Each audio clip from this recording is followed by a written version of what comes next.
The frontier was a place where kindness was often buried beneath dust and hardship, where the clatter of hooves and the crack of gunfire spoke louder than gentle words.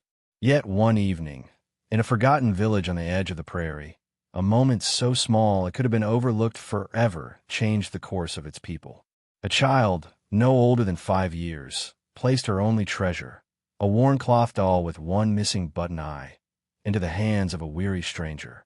It was a gesture pure in its innocence, but in the West, even the simplest act could ripple like thunder across the plains.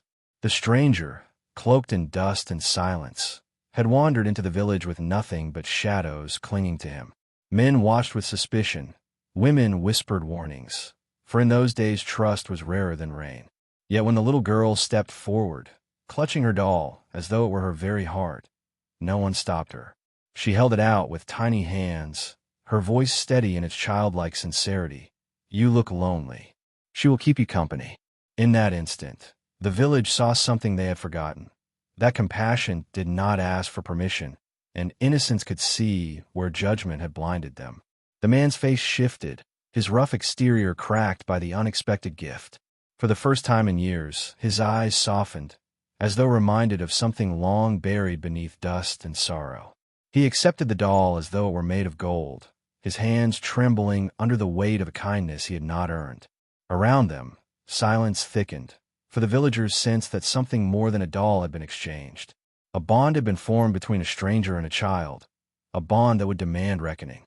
By nightfall, the story of the girl's gesture spread through every corner of the village. Some whispered that it was foolishness, that innocence should not invite danger. Others spoke of it as a sign, a spark of something sacred carried in the hands of a child too young to understand the power of her own heart. But when the elders gathered, their decision carried the weight of generations. They decreed that at dawn, the temple doors, sealed for longer than memory could recall, would be opened for her. A child's kindness had awakened something greater than fear, something worthy of reverence. The prairie has always been a land of stories carved in blood and sacrifice. Yet here was a legend born of innocence. A 5-year-old girl, who had nothing to her name but a ragged doll, gave what she could, and in doing so changed the fate of an entire village. And as the temple doors creaked open the next morning, sunlight flooding through the cracks, every soul who witnessed it understood a truth that the West itself had tried to bury. Sometimes the smallest hands carry the greatest power, and sometimes the purest gifts unlock doors that strength alone could never open. The morning after the little girl placed her doll into the hands of the weary stranger, the village awoke to a tension unlike any it had known. The prairie was quiet, yet the silence carried the weight of what was about to unfold.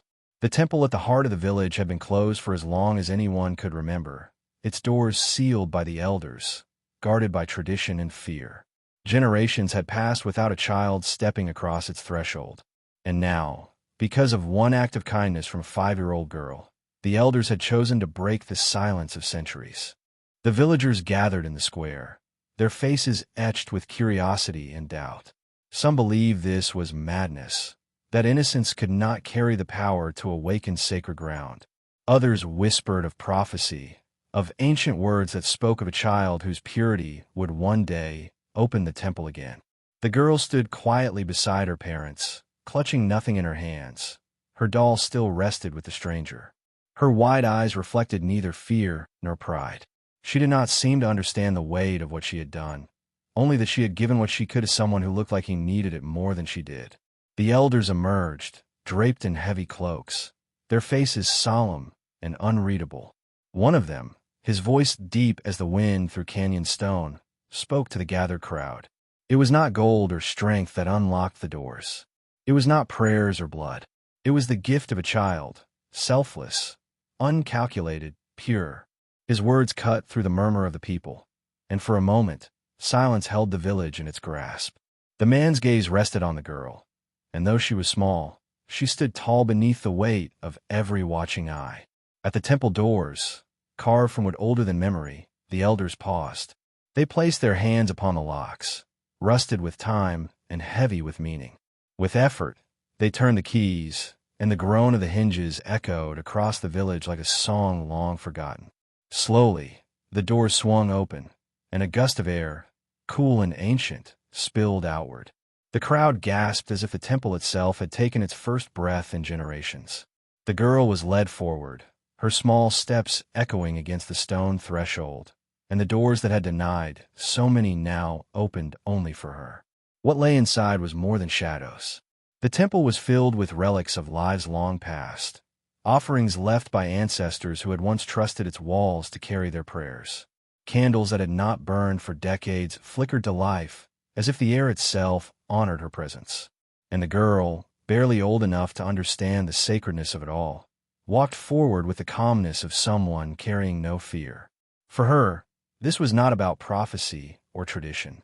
It was about kindness, the same kindness that had made her hand her doll to a stranger the night before.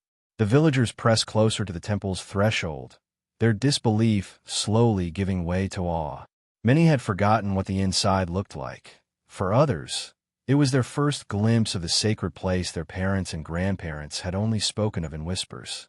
The elders motioned for the people to remain outside, declaring the temple hallowed ground once more, but the image of the little girl walking down its central aisle was etched in every mind.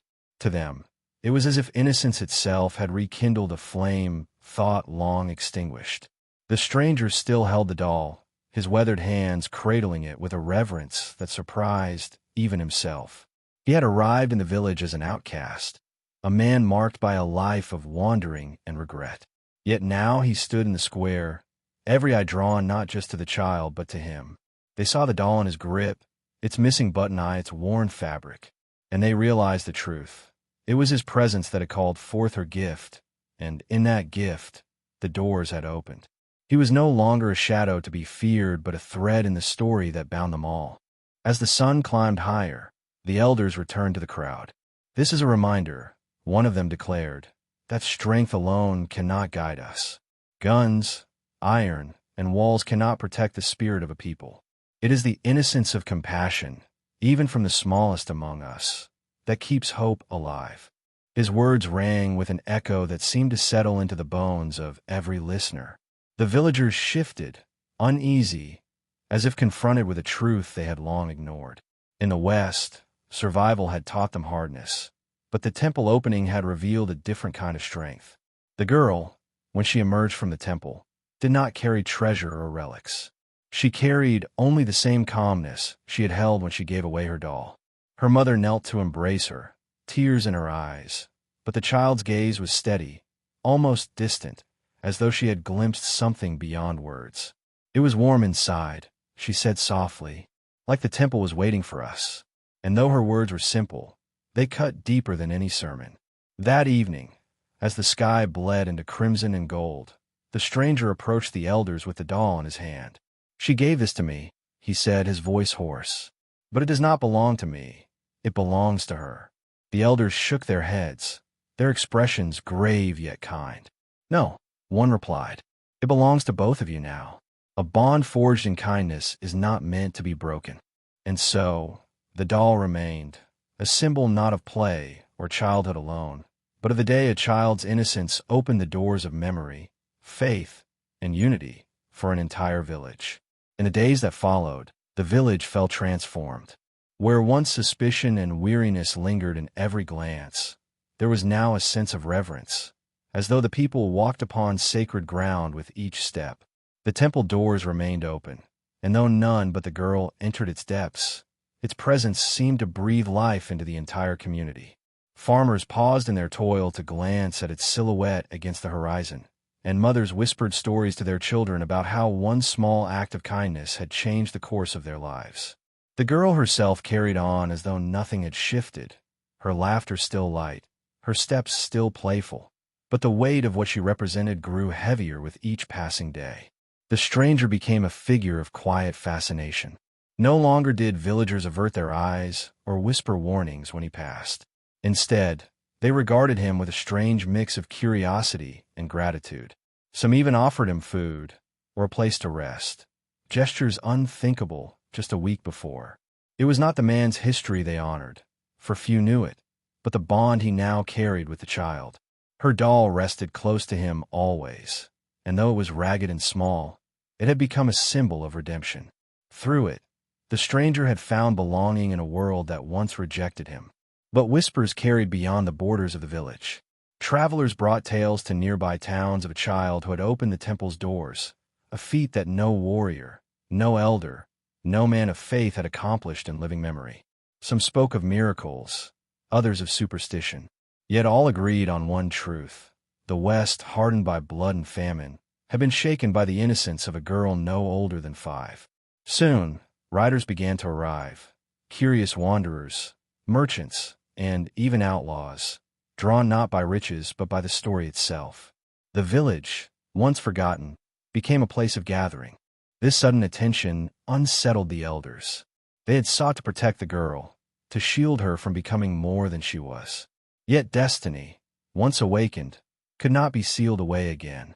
Each visitor asked the same question: what did the child see within the temple? But the girl, when pressed, only answered with the simplicity of a child's truth. It was warm. It was waiting for us.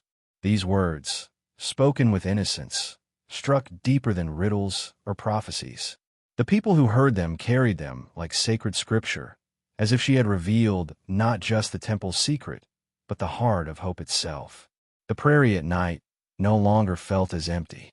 Fires burned bright around the temple as villagers and travelers alike gathered to share food, stories, and prayers.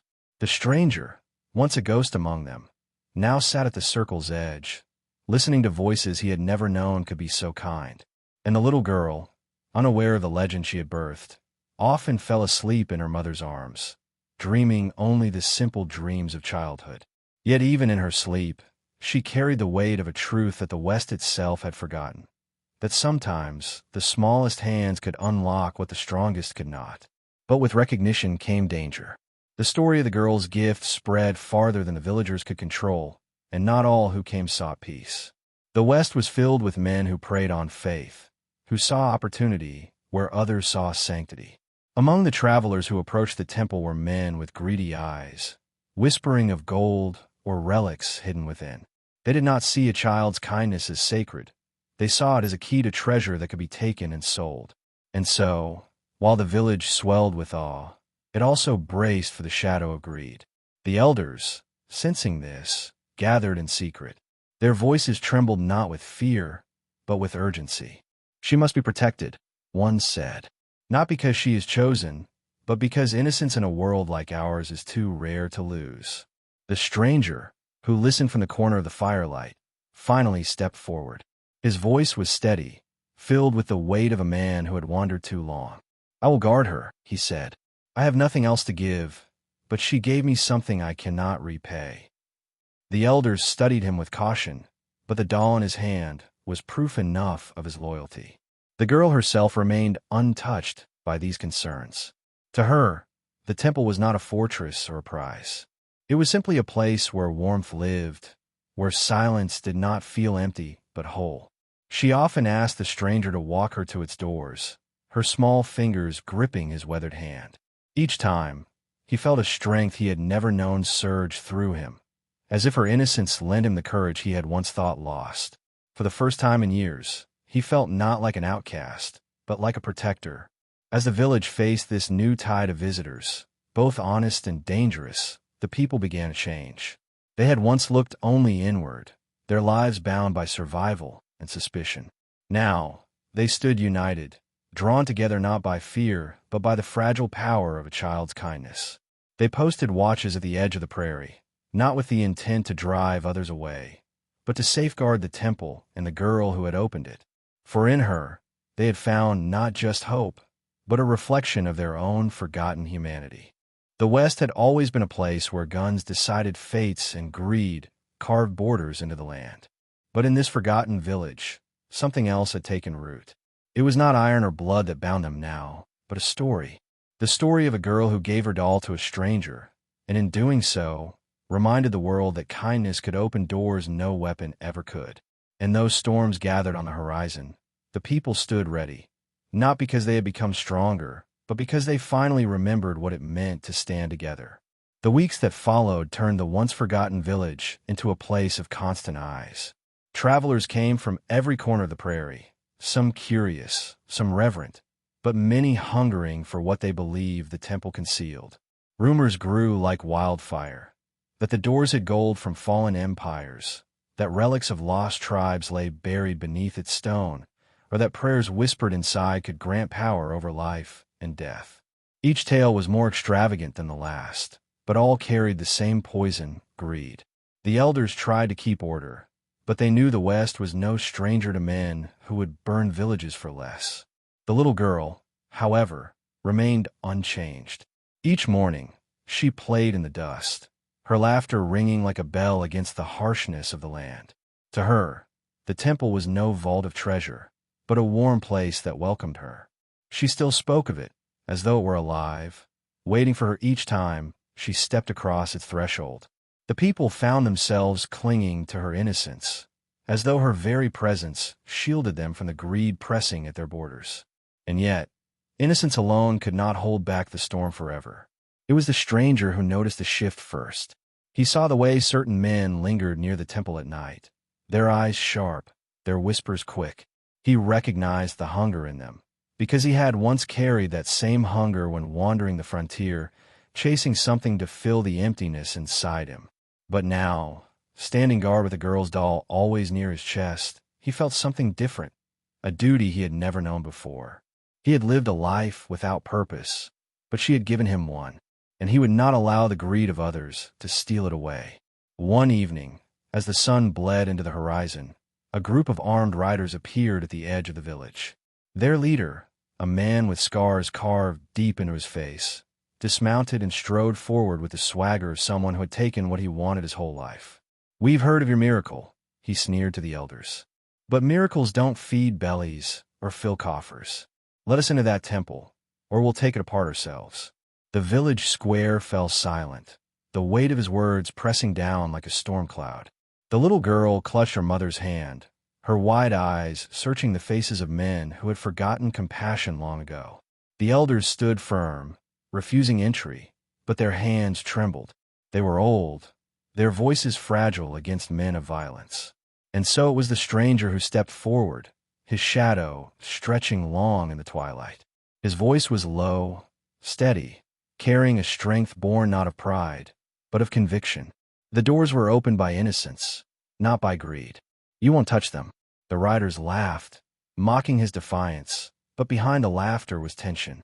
For though the stranger bore no weapon in that moment, something in his presence made even hardened men hesitate. The standoff stretched into night. Torches burned along the village's edge as the riders waited, their threats hanging heavy in the air. The villagers gathered behind the elders, uncertain, their courage fragile. And yet, the little girl, with her childlike calm, walked forward and stood beside the stranger. She looked up at him, her small hand finding his, and in that simple gesture, the village saw something they could not ignore. A man once lost, now bound to a child's faith. It was a picture of redemption that no weapon could erase. The scarred leader barked a laugh at the sight. "You'll stand against us with a child at your side?" His voice dripped with cruelty, yet beneath it was unease. The stranger met his gaze without flinching. "No," he said, "I'll stand with her at mine." His words rippled through the crowd, and for the first time, the villagers stepped forward, forming a line behind him. Farmers, mothers, even the weary elders, they all moved as one. They had no great arsenal, no army, but they had unity. And in the West, unity was often the difference between survival and ruin. The riders, taken aback by the sudden defiance, shifted uneasily. They had come expecting fear, easy prey for their threats. Instead, they found a village transformed, drawn together by the innocence of a child and the strength of a man who had once been nothing but a drifter. The scarred leader spat into the dust, his eyes burning with fury, but he did not advance. He saw no temple of gold, no vault to plunder, only a wall of people ready to defend what was theirs, not with riches, but with faith. Through the long night, the two sides stared at one another, firelight flickering between them. The little girl eventually fell asleep at the stranger's side, her head resting against his coat. He held the doll in his hand, his grip steady, his eyes never leaving the shadows beyond.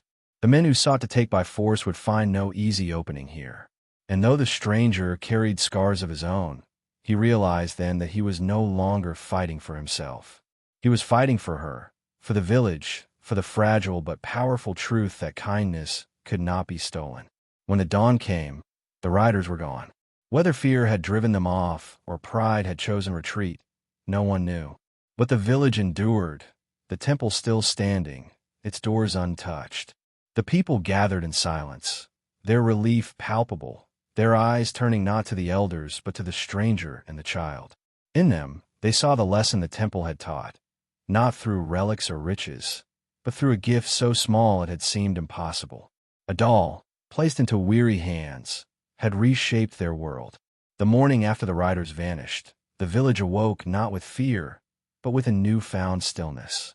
The prairie stretched wide and endless, as if holding its breath in acknowledgment of what had passed. The temple doors stood open, untouched, glowing faintly in the rising light. And in the square, the villagers gathered not in panic, but in quiet unity. The child who had once been seen as small and fragile was now regarded as something far greater, a reminder that innocence could protect where steel might fail. And beside her stood the stranger, his presence no longer met with suspicion but with gratitude. For the first time, the villagers invited him into their homes. He was given meals not out of pity, but out of respect. Mothers thanked him for shielding their children, and fathers clasped his shoulders as though he had fought beside them in battle. Yet the stranger did not wear pride upon his face. He carried himself with humility, still cradling the girl's doll, as though it were the most sacred relic of all. To him, it was not victory he had found, it was redemption. He had wandered for years, nameless in the eyes of the world, and now, through the smallest hand, he had found a place where he mattered. The girl, blissfully unaware of the weight she carried, continued to play in the dust, her laughter weaving through the air like music. She often asked the stranger to sit with her, to tell her stories of the roads he had traveled, of the rivers he had crossed, and the mountains that had tested him. His voice softened as he spoke, and though he left out the darkest parts, he told her enough that she began to see him not as a stranger, but as a protector who had walked through storms and chosen to stay. Each time she wrested the doll back into his hands, it was as though she was reminding him that he belonged. The elders met in council, troubled by one question: what was the temple's purpose now that it had opened? For generations, it had been closed, guarded by silence and mystery. Now, its doors remained unlocked, yet no riches had been found inside, only warmth. Some argued that it should be sealed again, but others pointed to the change in their people, the unity, the courage, the compassion reborn. The temple was no longer just a building. It had become a symbol of what the village could be. And at the heart of that symbol was not ancient relics, but a child's gift. As the sun sank behind the horizon, the people gathered once more at the temple's threshold. They did not enter, but they knelt in quiet reflection. The little girl sat with her mother, the stranger nearby, and for the first time in years, the village felt whole. They had not won a battle with swords, nor found treasure in stone, but they had uncovered something deeper. They had remembered that strength was not measured only by power, but by the willingness to give when nothing could be gained. The days rolled into weeks, and the village grew stronger in ways no one had expected. Trade flourished as outsiders came not to plunder, but to witness the story that had spread across the prairie. Travelers left offerings at the temple, carvings, blankets, tools, not as bribes for blessings, but as tributes to the lesson the girl had taught. Each gift was laid at the threshold, and though the elders permitted no one but her to step inside, the temple became a living altar of memory, filled not with riches, but with acts of gratitude. The stranger found himself woven deeper into the life of the community. He helped mend fences, carried water, and guided those who came from afar.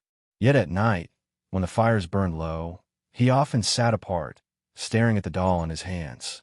It was not the temple he thought of, nor the men who had threatened to destroy it. It was the child who had given him something no road, no battle, no coin ever had, a reason to stay. Still, a question haunted him. Was he worthy of it? Or was he only passing through, destined to drift once more? The girl answered him in ways she did not even understand. Each time she ran to him, calling his name, or placed the doll in his lap, as though entrusting him again with her treasure, she anchored him more deeply to the soil beneath his feet.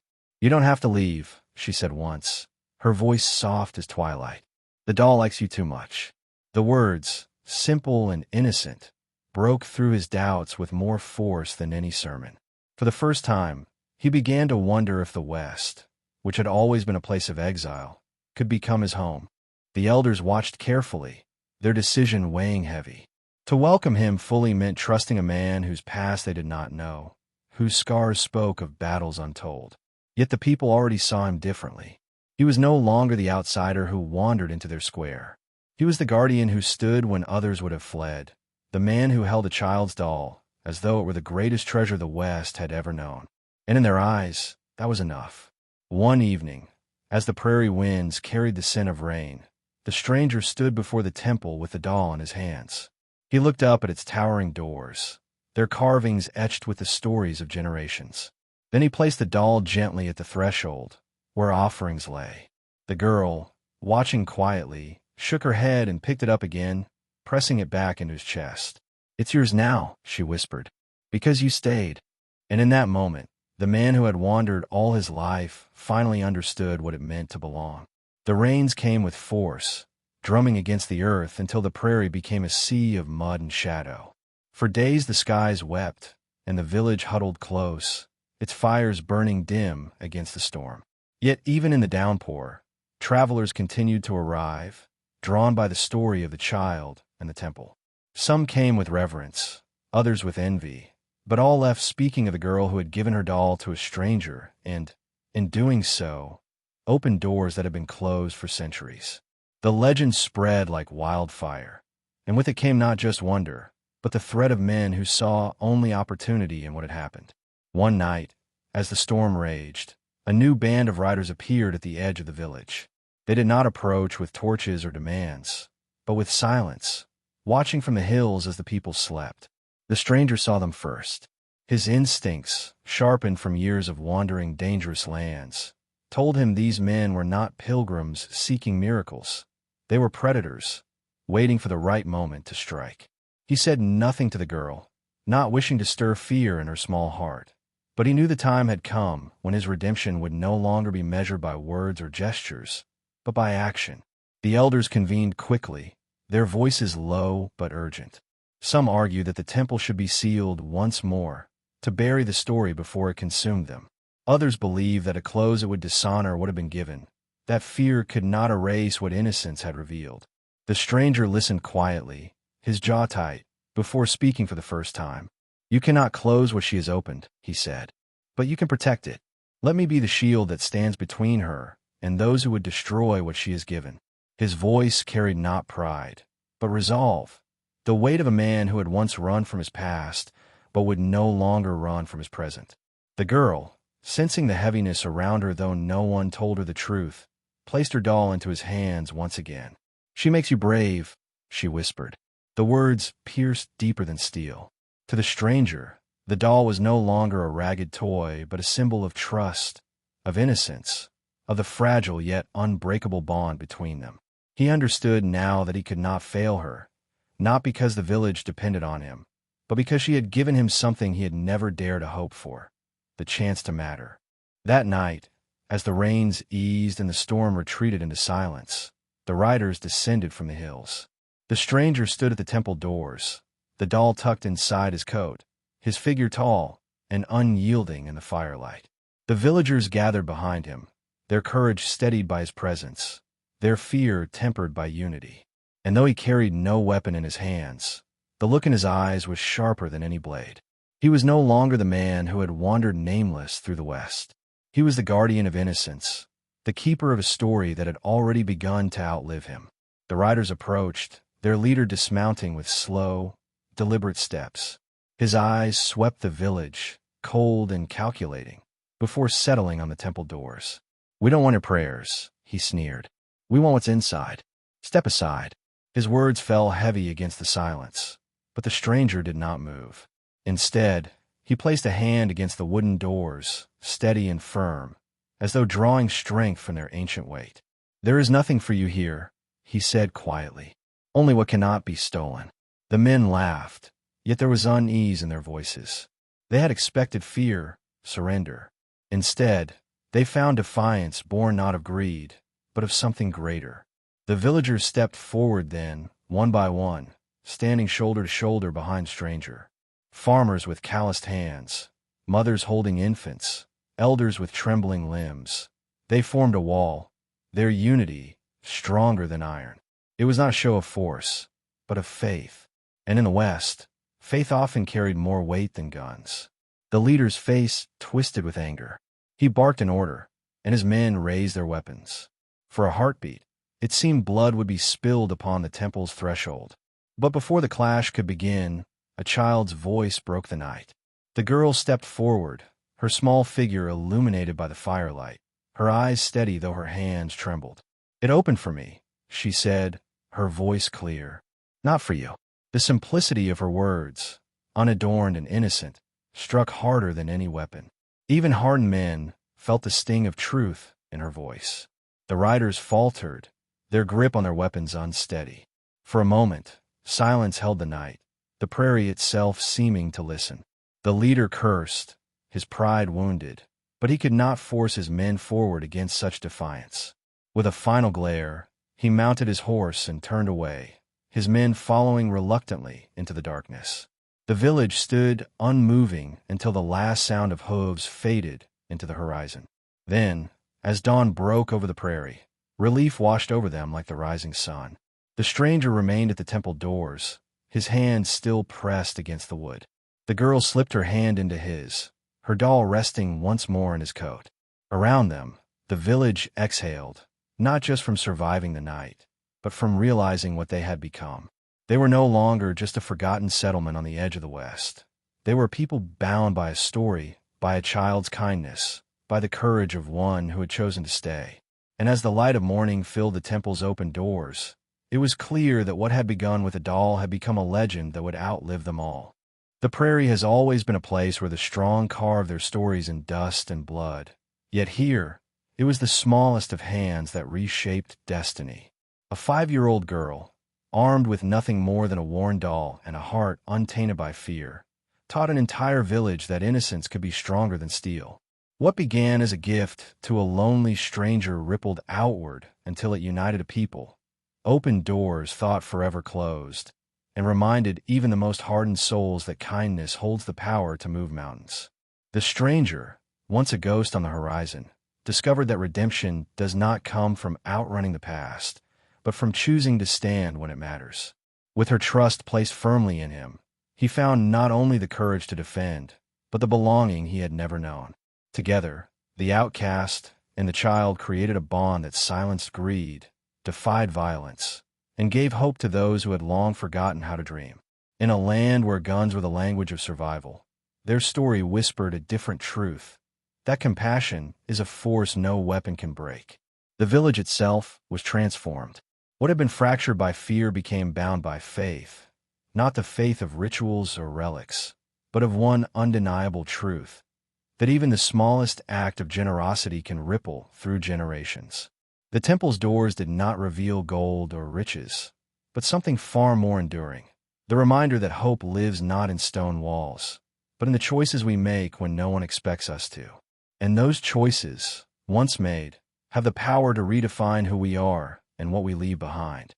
So, perhaps the lesson carved into this tale is one we should carry with us long after the story fades.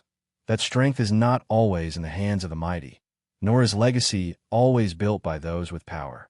Sometimes, the greatest victories are born from the smallest gestures, like a child sharing her only treasure, or a weary man choosing to stay when the world expected him to leave. In those fragile moments, history is not only remembered, it is rewritten. And if this story reached into your heart, if it reminded you of the strength hidden in kindness, let it live on beyond this moment. Share your thoughts in the comments. For every reflection keeps the flame alive. Subscribe if you want more tales like this. Stories that prove the West was not only a place of dust and guns, but also of hope and courage in unlikely forms. And if you believe that even the smallest acts can change the world, leave a like, because just like that little girl's doll, Even the simplest gesture can carry more power than you imagine.